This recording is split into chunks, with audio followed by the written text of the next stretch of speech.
Assalamualaikum warahmatullahi wabarakatuh. Sholawat serta salam kita panjatkan kepada Nabi Muhammad Shallallahu alaihi wasallam. Pernahkah Anda membayangkan bagaimana rasanya terbang ke negeri orang demi impian, tapi yang didapat justru siksaan dan mimpi buruk tak berujung? Jangan lewatkan cerita menyentuh ini. Klik tombol subscribe sekarang juga. Dan mari kita ikuti kisah penuh air mata dan harapan ini sampai akhir. Namanya Fitriani. Usianya baru 23 tahun saat pertama kali ia menginjakan kaki di Bandara Internasional Phnom Penh, Kamboja. Gadis kelahiran Subang, Jawa Barat itu tak pernah menyangka bahwa janji kerja halal di luar negeri yang terdengar begitu meyakinkan akan membawanya ke dalam lubang gelap penderitaan yang tak bertepi. Semua berawal dari obrolan sederhana di warung kopi kampung. Seorang pria bernama Wandi datang, mengaku sebagai agen penyalur tenaga kerja luar negeri. Kata-katanya manis, gayanya meyakinkan, dan yang paling menarik, ia mengaku punya koneksi langsung ke perusahaan restoran halal di Kamboja yang butuh pegawai wanita. Gaji 5 juta per bulan, kerja santai, dan bisa pulang 2 tahun sekali. Begitu katanya. Fitriani, yang hidup hanya bersama ibunya yang sakit-sakitan, melihat kesempatan itu seperti cahaya di lorong gelap. Ia percaya. Ia ikut. Dan dari sinilah semuanya bermula. Sesampainya di Phnom Penh, semua janji manis itu berubah jadi debu. Paspor Fitriani langsung disita. Ia dan beberapa gadis lain dikumpulkan di satu rumah kecil sempit. Dijaga oleh pria-pria asing bertubuh kekar dan bermata tajam. Tiada izin keluar, tiada ponsel, tiada hari libur. Hari-hari Fitriani dipenuhi kerja paksa, mencuci, membersihkan, memasak, dan terkadang, dengan alasan bonus kerja, ia dipaksa melayani permintaan yang tak pantas. Yang menolak, dipukul, disetrum.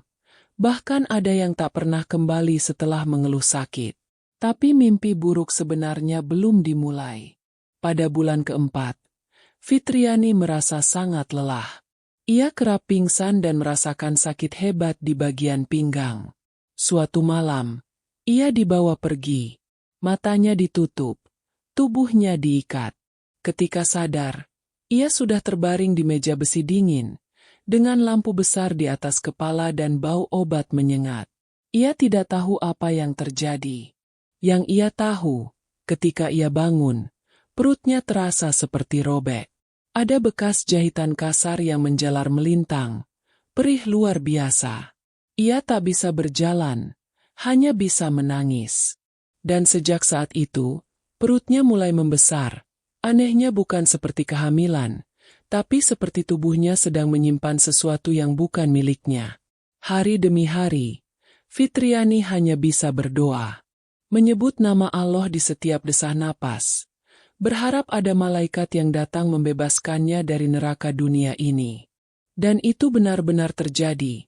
Beberapa bulan kemudian, sebuah tim relawan migran asal Indonesia menyelamatkan Fitriani dalam operasi mendadak bersama kepolisian Kamboja. Ia dipulangkan dengan tubuh yang tak lagi utuh, tetapi jiwa yang masih menggenggam harapan. Ketika pesawat mendarat di Bandara Soekarno-Hatta, Fitriani tak membawa koper, hanya tubuh yang penuh luka, mata yang kosong, dan perut membuncit bekas jahitan. Bandara terasa sunyi di pagi itu. Tak ada yang menyambut Fitriani dengan pelukan hangat atau senyum gembira.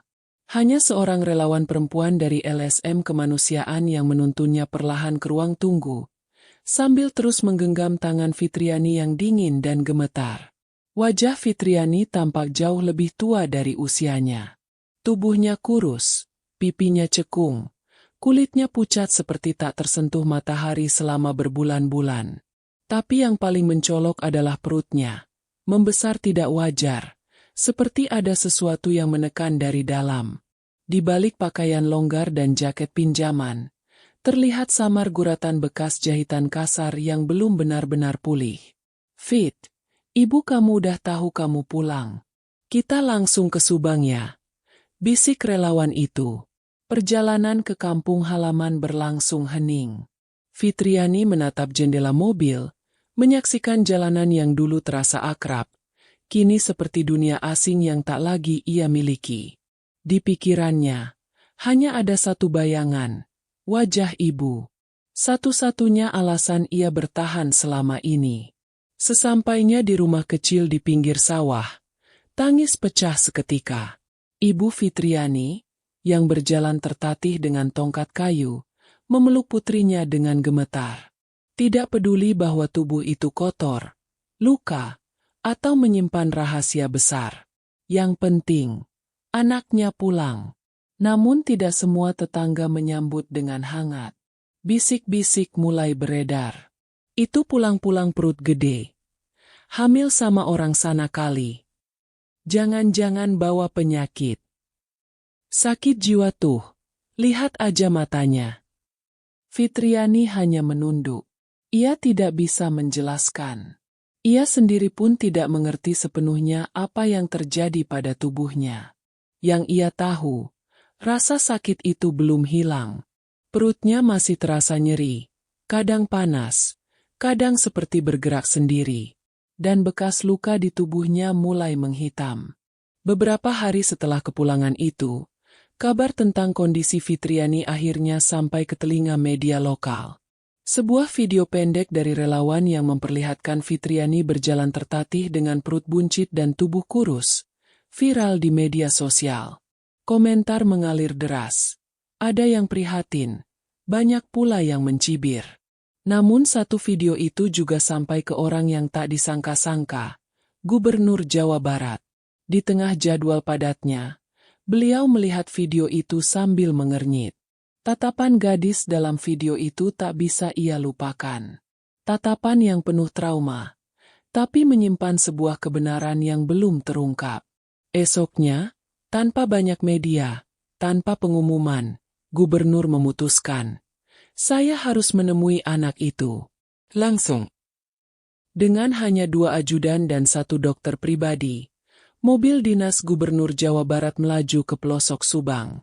Bukan untuk seremonial, bukan untuk pencitraan. Tapi karena hati seorang pemimpin terusik oleh kisah tragis yang tak pantas didiamkan. Fitriani belum tahu bahwa takdirnya akan berubah hari itu. Pagi itu, langit Subang mendung. Udara dingin menyelimuti desa kecil tempat Fitriani tinggal. Di ujung jalan berbatu yang sempit, terlihat satu mobil hitam dengan plat nomor khusus melambat, lalu berhenti tepat di depan rumah tua beratap genteng usang. Tidak ada keramaian. Tidak ada wartawan. Hanya satu orang pemimpin yang turun perlahan, berdiri di depan pintu rumah gadis korban sindikat luar negeri, dengan wajah penuh keprihatinan.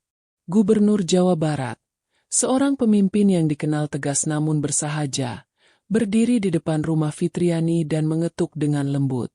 Di balik pintu, Ibu Fitriani kaget setengah mati. Beliau segera membungkuk, terbata menyambut, nyaris tak percaya. Maaf, Bu. Saya datang bukan sebagai pejabat, tapi sebagai sesama orang tua. Saya ingin tahu keadaan anak Ibu, ucap Gubernur dengan suara tenang. Fitriani mengintip dari balik tirai. Matanya membulat. Ia gemetar.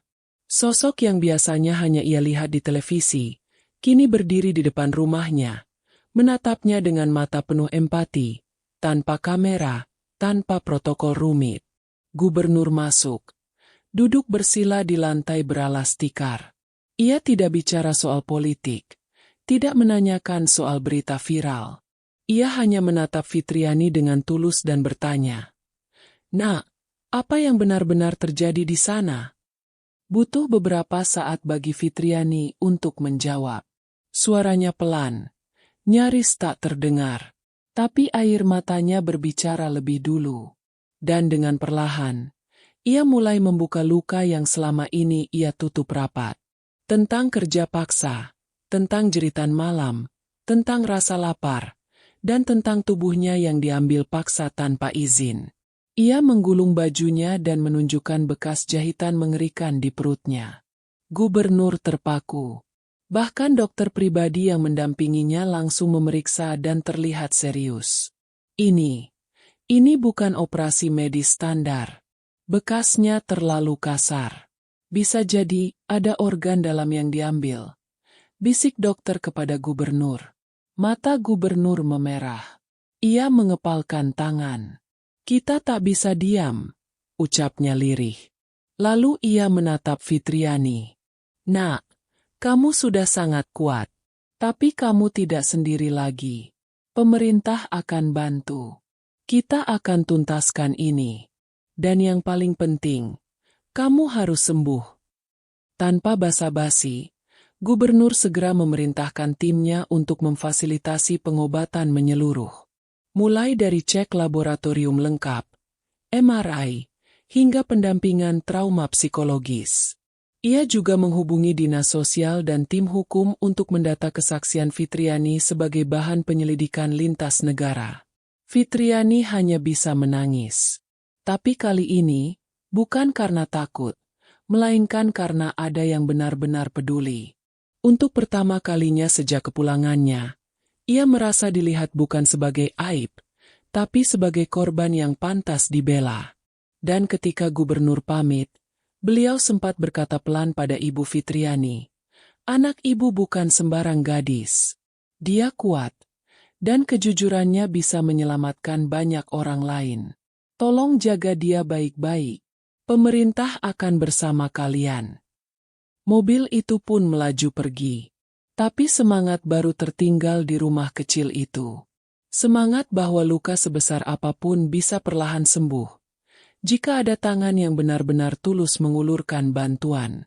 Hari-hari pasca pertemuan dengan gubernur menjadi titik balik dalam hidup Fitriani. Ia dijemput mobil ambulans menuju rumah sakit terbaik di Bandung, ditemani tim medis khusus dan pendamping psikolog yang ditugaskan langsung oleh pemerintah provinsi. Satu demi satu tes medis dilakukan. Darah, urin, USG, hingga MRI penuh. Dokter-dokter terbaik Jawa Barat berkumpul dan mengamati kondisi tubuh Fitriani dengan serius. Tapi hasilnya membuat mereka terdiam lama. "Ini bukan sekadar luka operasi biasa," ucap salah satu dokter dengan wajah pucat. "Organ tubuhnya ada yang hilang. Kemungkinan besar ginjal sebelah kanan." Ibu Fitriani yang duduk di sudut ruangan langsung menangis. Ia memeluk putrinya erat-erat, seolah ingin menggantikan rasa sakit yang telah merenggut masa muda anaknya. Fitriani sendiri hanya diam. Ia tidak terkejut. Ia sudah lama merasa ada yang salah dalam tubuhnya. Tapi mendengar langsung bahwa ginjalnya telah diambil tanpa izin, membuat kepalanya seperti dihantam batu besar. Namun bukan itu saja. Hasil pemeriksaan lanjutan menunjukkan adanya sisa-sisa logam kecil di sekitar bekas jahitan. Sejenis chip atau sensor yang belum diketahui pasti fungsinya. Dokter hanya bisa menduga, itu mungkin alat pelacak, atau sisa prosedur medis ilegal yang dipasang asal-asalan oleh sindikat keji itu. Gubernur yang menerima laporan itu langsung naik pitam. Ia memanggil Kepala Dinas Tenaga Kerja dan Kepala Dinas Sosial, menggelar rapat tertutup malam itu juga. Ini bukan sekadar penyiksaan. Ini sindikat besar. Dan mereka menjadikan warga kita seperti barang dagangan, tegasnya. Melalui koordinasi cepat, tim investigasi bentukan gubernur mulai bekerja. Mereka menelusuri agen bernama Wandi yang dulu merekrut Fitriani. Hasil penyelidikan sementara menunjukkan bahwa Wandi ternyata sudah membawa lebih dari 60 orang pemuda dan pemudi ke luar negeri dalam 3 tahun terakhir. Semuanya melalui jalur ilegal. Dan sebagian dari mereka belum pernah kembali. Sementara itu, Fitriani mulai diajak bicara oleh penyidik khusus. Bukan untuk menghakimi, tapi untuk mendengar dengan seksama setiap detail kisah yang ia alami.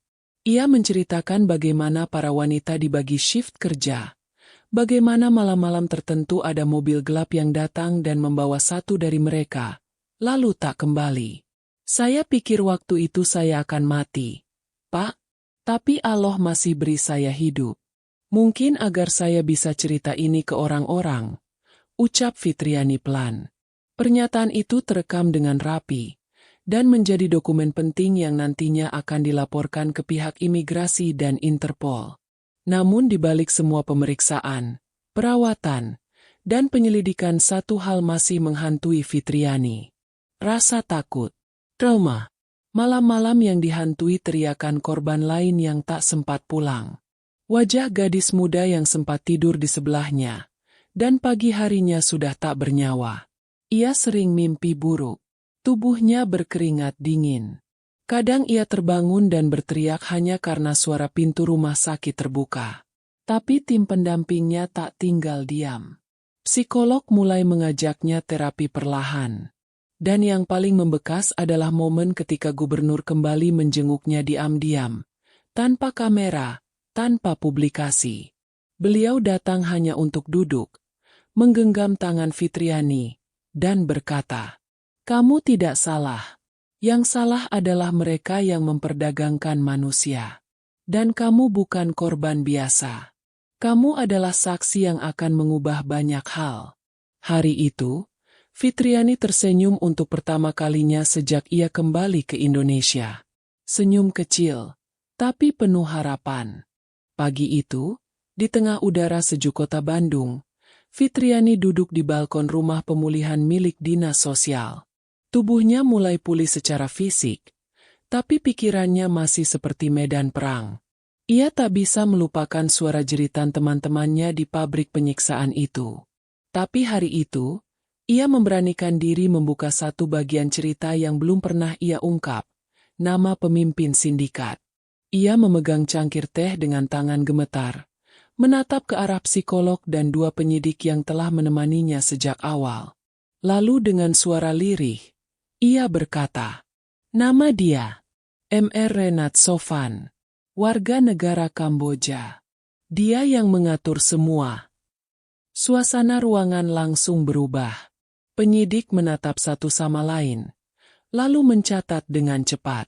Nama itu muncul beberapa kali dalam laporan sebelumnya, tapi tak pernah ada saksi yang menyebutkannya secara langsung. Fitriani adalah yang pertama. Ia melanjutkan, "Kami menyebut dia dokter neraka. Karena dia yang memutuskan siapa yang masih bisa bekerja, dan siapa yang dijadikan cadangan organ." Ucapan itu membuat bulu kuduk semua yang hadir meremang. Mr. Sofan adalah pria yang jarang muncul di lokasi. Tapi ketika ia datang, semuanya membeku. Tangannya selalu bersarung tangan karet. Ia membawa alat-alat medis dalam koper besi, dan tubuh para wanita yang sakit atau menolak bekerja tak pernah kembali jika sudah masuk ke ruangannya. Fitriani sendiri mengaku tak bisa lupa aroma obat yang menusuk saat ia diikat ke meja operasi. Ia hanya diberi bius seadanya. Lalu tubuhnya dibedah hidup-hidup. Ia merasa ginjalnya dicabut, namun tetap sadar dalam sebagian prosesnya. Yang menyelamatkannya adalah insiden tak terduga. Razia setempat terhadap bangunan ilegal. Fitriani ditemukan pingsan di belakang kontainer, diangkut LSM setempat, dan dibawa ke klinik kecil sebelum akhirnya dipulangkan. Gubernur yang menerima laporan kesaksian itu langsung menelepon Kementerian Luar Negeri. Beliau berkata lantang, "Kita tak bisa lagi hanya merawat korban.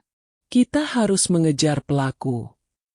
Gubernur kemudian menghubungi Dubes Indonesia untuk Kamboja dan menyampaikan langsung laporan rahasia yang berisi kronologi, nama pelaku, serta bukti medis dari tubuh Fitriani. Permintaan diplomatik pun diajukan secara khusus kepada otoritas Kamboja. Namun ancaman datang tak lama setelah itu. Salah satu anggota tim penyidik menerima ancaman melalui email gelap. Isinya jelas, "Berhenti urus gadis itu. Jika tidak, keluarga kalian jadi pengganti." Tim IT forensik melacak pengirimnya dan menemukan bahwa IP-nya berasal dari Phnom Penh. Tapi ini justru membuat tekad gubernur semakin bulat. Kalau mereka sampai bisa kirim ancaman ke sini, itu berarti jaringan mereka masih aktif. Maka, satu-satunya cara adalah terus buka fakta ini ke publik. Dunia harus tahu. Hari berikutnya, gubernur menggelar konferensi pers secara nasional.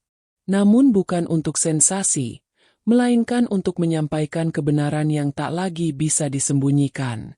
Ia membuka kronologi lengkap penyiksaan Fitriani, nama pelaku, kondisi medis korban, dan permintaan dukungan dari semua pihak agar tragedi ini tak terulang.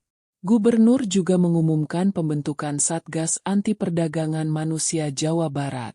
Nama Fitriani tak disebar, wajahnya disamarkan. Tapi kisahnya mengguncang. Tagar selamatkan korban perdagangan mendadak trending. Rakyat mulai sadar bahwa di balik tawaran kerja ke luar negeri, bisa saja tersembunyi ruang gelap yang tak pernah kembali. Sementara itu, di rumah pemulihan, Fitriani memejamkan mata dan mengucap pelan. Terima kasih, Allah. Aku nggak lagi sendiri. Namun, yang ia tak tahu malam itu, satu bayangan kelam diam-diam muncul di halaman rumah pemulihan. Seseorang yang menyamar sebagai kurir, mencatat lokasi, lalu pergi tanpa jejak. Malam di Bandung begitu sunyi. Tapi di dalam rumah pemulihan yang dijaga ketat oleh petugas dinas sosial, suasana mulai berubah. Sejak Fitriani memberikan kesaksian tentang Mr. Renat Sofan, setiap detik terasa seperti berjalan di atas bara. Petugas keamanan disiagakan 24 jam. CCTV dipasang di seluruh sudut rumah. Namun tetap saja, sesuatu terasa ganjil. Pada pukul 2 dini hari, salah satu petugas jaga menerima laporan bahwa kamera belakang rumah tiba-tiba mati selama 6 menit. Saat diperiksa, kabelnya ditemukan terpotong rapi. Tidak ada jejak ban kendaraan. Tidak ada suara langkah. Tapi sebuah benda kecil tertinggal di tanah basah. Lencana logam bertuliskan Mr. Fitriani dibangunkan dan segera dipindahkan ke lokasi rahasia oleh tim Satgas. Tapi tubuhnya gemetar. Ingatannya langsung terbang kembali ke satu malam di Kamboja. Malam saat salah satu temannya diseret keluar karena mencoba kabur. Dan kini, ketakutan itu kembali merayap. Mr. Sofan tahu aku hidup, bisik Fitriani pelan. Gubernur, yang menerima laporan di tengah malam, langsung bergerak. Ia memanggil kepala polisi daerah dan menyusun operasi pengamanan khusus untuk saksi utama. Ia juga menghubungi pihak Kedubes Indonesia di Kamboja. Ini bukan lagi soal hukum. Ini ancaman lintas negara. Di balik layar, penyidik cyber forensik berhasil melacak jaringan komunikasi antar pelaku. Salah satu akun gelap yang sering berkirim pesan tentang pengangkutan organ, ternyata terhubung dengan seseorang di Jakarta, mantan perwira medis yang kini menjadi buronan Interpol. Namanya Dr. Edwin Haryo. Ia pelarian sejak 2017. Dan dia kemungkinan besar adalah bagian dari rantai distribusi organ ilegal itu, ucap penyidik. Sementara itu, Fitriani berada di lokasi perlindungan baru, sebuah villa kecil di pegunungan Lembang.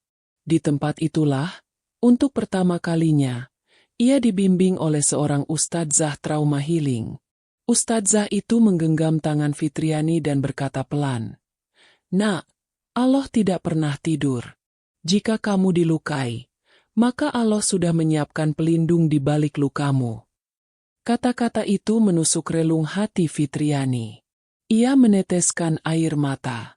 Dan malam itu, ia memutuskan untuk menulis semua kisahnya dalam buku harian. Bukan untuk mencari simpati, tapi agar dunia tahu bahwa perdagangan manusia bukan cerita fiksi. Namun di saat yang sama, bayang-bayang Mr. Sofan juga terus bergerak. Laporan dari Interpol menyebut bahwa pria itu tidak hanya aktif di Kamboja. Ia juga diketahui bepergian ke Malaysia dan bahkan sempat masuk ke Batam menggunakan identitas palsu. Kini, ancaman bukan hanya terhadap Fitriani, tapi terhadap sistem hukum yang sedang berjuang mengungkap sindikat besar ini.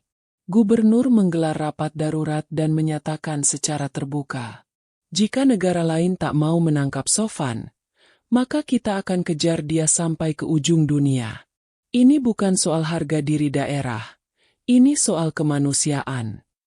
Ucapan itu menggema. Seluruh negeri mulai memberi dukungan. Relawan berdatangan.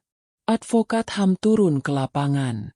Bahkan seorang jurnalis televisi nasional mulai menayangkan mini dokumenter tentang kisah Fitriani, dengan narasi yang menyayat hati dan bukti medis yang mengejutkan publik. Tapi di ujung semua itu, Fitriani hanya menatap jendela malam, berbisik sendiri. "Jika aku harus menjadi kunci untuk menyelamatkan korban lain, maka biarlah tubuhku yang rusak ini menjadi saksi. Tapi jangan biarkan mereka menyentuh orang lain lagi." Dan malam itu, dari jendela villa yang remang, sesosok bayangan kembali muncul. Tapi kali ini, bukan musuh, melainkan seorang agen rahasia dari unit khusus yang dikirim langsung oleh gubernur, menyamar sebagai petugas villa. Fitriani akhirnya tidak lagi sendiri. Pagi itu, angin pegunungan Lembang terasa lebih dingin dari biasanya. Namun di dalam sebuah ruangan tersembunyi di villa pengamanan, suasana justru memanas. Di atas meja kayu besar, peta-peta elektronik terbuka, wajah-wajah buronan terpampang jelas, dan satu titik merah terus berkedip di layar. Koordinat lokasi Mr. Renat Sofan. Ia terdeteksi berada di wilayah Sihanouk Ville, Kamboja, daerah pesisir yang dikenal dengan kasino gelap dan lalu lintas ilegal manusia. Informasi ini bukan didapat sembarangan, tapi dari hasil penyadapan satelit intelijen ASEAN yang diaktifkan setelah pemerintah Indonesia mengirim nota diplomatik khusus. Gubernur Jawa Barat tak tinggal diam. Ia mengutus perwakilan khusus ke Jakarta, menemui Kepala Badan Intelijen, dan menyampaikan satu pesan tegas. Ini bukan hanya tentang Fitriani. Ini tentang wajah Indonesia di mata dunia. Dalam waktu kurang dari 48 jam, operasi senyap dimulai. Tim gabungan dari Interpol, Intelijen Regional, dan unit khusus Indonesia diterjunkan ke Kamboja. Di antara mereka, 2 agen berasal dari Polda Jawa Barat, pria yang telah mendengar kisah Fitriani dari awal, dan bersumpah akan membawa pelaku pulang, hidup atau mati. Sementara itu, Fitriani terus menjalani pemulihan. Tapi hari-harinya kini berbeda. Ia tak lagi hanya menjadi korban. Kini, ia dilatih sebagai juru bicara penyintas, dilatih berbicara di depan publik, berdiskusi dengan aktivis HAM, bahkan diundang diam-diam ke Istana Negara untuk menyampaikan kesaksiannya langsung kepada Presiden. Namun saat dunia mulai bersimpati, dan nama Fitriani menjadi simbol perlawanan terhadap perdagangan manusia, sebuah kabar datang dari Kamboja. Operasi berhasil. Mr. Sofan ditangkap. Pria itu ditemukan bersembunyi di ruang bawah tanah rumah judi gelap, bersama tumpukan dokumen, paspor palsu, dan barang bukti organ tubuh yang sudah disiapkan untuk pengiriman. Saat digiring keluar, ia sempat tertawa. Tapi tawanya terhenti saat melihat kamera media menyorot wajahnya, dan reporter menyebut nama Fitriani dengan lantang. Mr. Sofan akhirnya diekstradisi ke Indonesia. Ia diadili dalam pengadilan terbuka, dan untuk pertama kalinya dalam sejarah hukum Indonesia, kasus human trafficking lintas negara berhasil dibongkar dengan bukti lengkap, kesaksian hidup, dan intervensi negara. Fitriani hadir di ruang sidang. Ia duduk di kursi saksi, dengan wajah tenang namun tegas. Dan saat ia menyampaikan kalimatnya di depan majelis hakim, seisi ruangan sunyi. "Saya bukan pahlawan. Saya hanya perempuan biasa yang ingin hidup normal. Tapi kalau saya bisa selamat, maka saya ingin semua teman saya juga bisa pulang. Jangan biarkan satupun perempuan Indonesia jatuh di tangan iblis macam dia." Tangis pun pecah di ruang sidang. Termasuk dari keluarga korban lain yang baru tahu bahwa anak mereka telah lama jadi korban sindikat Sofan. Setelah persidangan, gubernur datang menghampiri Fitriani. Ia tak membawa wartawan. Hanya seikat bunga dan selembar surat keputusan. "Mulai hari ini, Kamu kami angkat sebagai Duta Perlindungan Pekerja Migran Jawa Barat. Bukan karena kamu korban, tapi karena kamu adalah suara dari yang tak bersuara. Fitriani menunduk. Air matanya jatuh pelan. Bukan karena sedih, tapi karena akhirnya luka itu mulai sembuh. Terima kasih telah mengikuti kisah ini sampai akhir. Semoga kita semua bisa lebih peka terhadap isu perdagangan manusia dan tidak tinggal diam saat kejahatan seperti ini mengintai anak-anak bangsa. Merpati 2 jangan lupa dukung channel ini dengan klik subscribe, like, dan share agar lebih banyak orang tahu bahwa di balik luka ada harapan, dan di balik keheningan ada suara yang harus disuarakan. Wassalamualaikum warahmatullahi wabarakatuh. Sholawat serta salam semoga tercurah untuk Nabi Muhammad Shallallahu Alaihi Wasallam.